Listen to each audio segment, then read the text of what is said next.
Hello and welcome back to No Bullshit. Today we return to talking about Star Wars: The Rise of Skywalker. This epic final chapter in the latest Star Wars trilogy has been the talk of the town for weeks now. First, people were endlessly speculating, hoping, and wondering how it was going to turn out when it finally released last week. And then after it came out on December 20th, people are still chatting about the film now, over a week later. Since there's been so much controversy and fallout to go over, we already went over and reviewed The Rise of Skywalker in a video last week, and also we discussed a couple of funny reasons the social justice warriors were turning on the movie now too. And now another week later, and we've got another story about how this Star Wars film is surely going to piss off more leftists and progressives. And I'm going to tell you why. As the movie rolls out internationally now, there's been some talk of a certain quick scene at the end of the film being cut out of it as a way to please non-Western audiences. And to make matters even worse for Disney, the company behind Star Wars of course,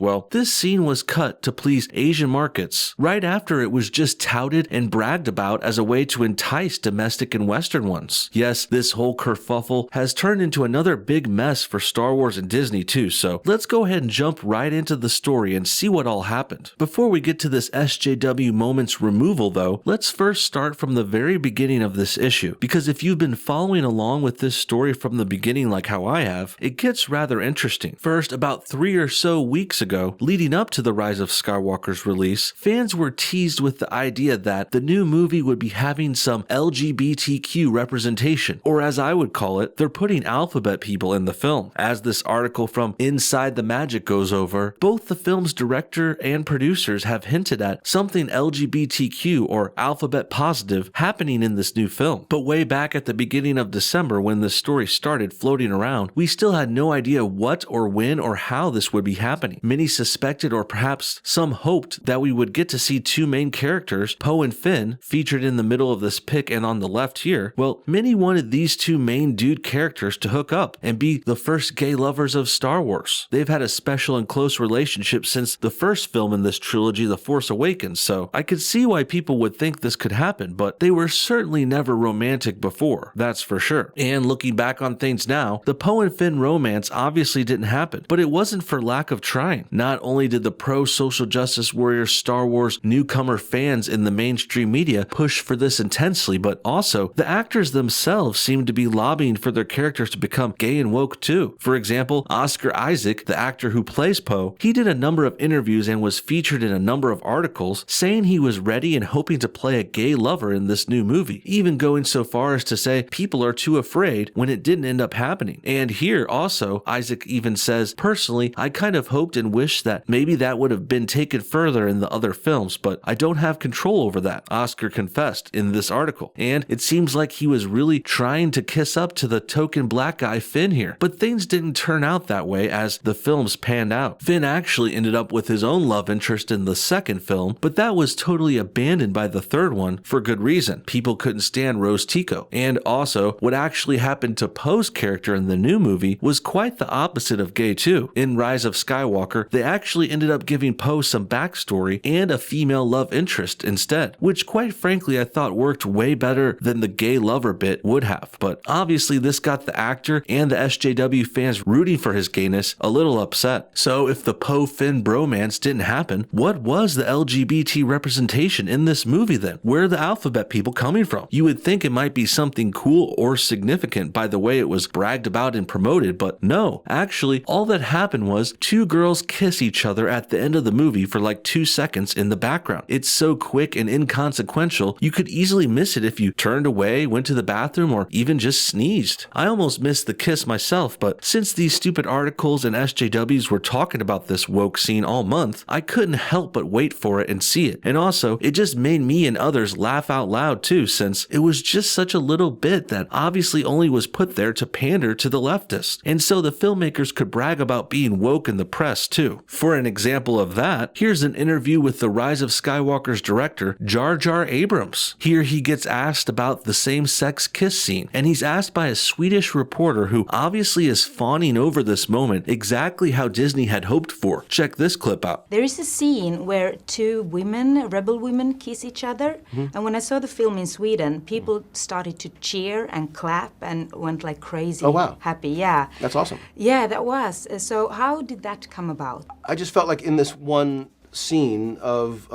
celebration, it felt like an opportunity to show... It was an opportunity to show how virtuous you and Disney are, right, JJ? Come on, man, just admit it. We all know you did this woke kiss scene to virtue signal here, and to advertise and hope you could get more radical leftists and SJWs to come out to your movie and promote it. And this is all about to become hella mega hypocritical here too, when this whole alphabet people bit starts to backfire on Disney. We already know they're going to remove that kiss from the film's release in some regions, but also, even the kiss we did see here in American theaters, it was a big letdown too. Disney probably shouldn't have over-advertised their woke LGBTQ representation here, only for it to turn out to be a few seconds of background characters with no names at the end of the film that literally meant nothing. Also, I love how this Swedish reporter in the video said her theater stood up and cheered when the kiss happened. I highly doubt that happened, but as much as I want to press X for doubt on this claim, if something like this were to happen, Sweden would be the place for it. They're one of the worst and most PC and progressive and SJW leaning countries out there right now, so it wouldn't be too surprising for them to stand up and cheer for a meaningless lesbian kiss, designed more for pandering than for progressive causes or reasons. Part of the whole experience